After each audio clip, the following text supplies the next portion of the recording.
I first went to Sarajevo on a humanitarian sabbatical with the American Bar Association, and that was helping set up their new legal system. They had established state-level courts at the national level.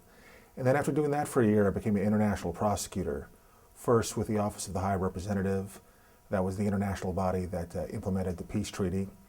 And then actually at the state court itself, where I did prosecutions in a variety of areas, primarily in the War Criminal Support Network, and organized crime, and one war crimes case itself. The first war crimes case was actually one of the Mujahideen. This was an Arab immigrant who had been involved in crimes, actually fighting for Bosnia at the time, and a guy named Maktuf. And it was sort of an unpleasant case out of a town called Travnik, where they had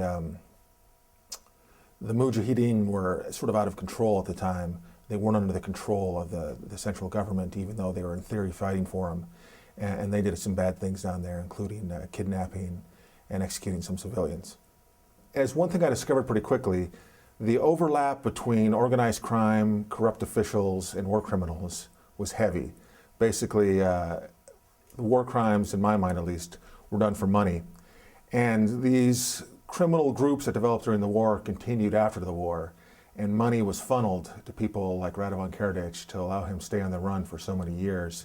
And it was gained through corruption, in this particular case, through a corrupt bank.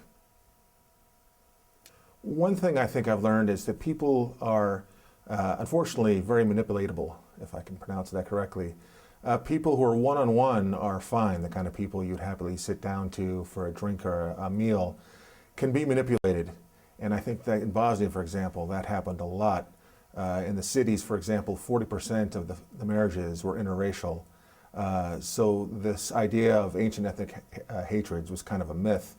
It was more the people at the top manipulating people to do what they wanted for their own purposes. Again, it's my theory that most war crimes are committed for money. The elites at the top stir up trouble for power and money, and the more gullible regular people can be easily made afraid and do things they might not do if they weren't afraid. There's a great book by the granddaughter of Tito, the former leader of Yugoslavia, called Good People in an Evil Time. And there are many, many cases where people risk their lives to intervene and save their neighbors, sometimes effectively, sometimes not. Sometimes it'd be pulling them off a bus or letting them hide somewhere. But again, it happened less than it should have, part of it out of fear. This was much less complicated than people thought. The US Air Force stopped the genocide in Bosnia in 1 week of bombing.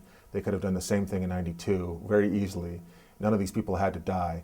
But there was this illusion that to intervene would be too costly, to be too painful, so there was no political will to do so. So the main thing I think I learned is genocides are easily stopped. Usually they're done by, in the more backward areas of the world, that without a strong political resistance, without a strong military, they can be influenced from the outside.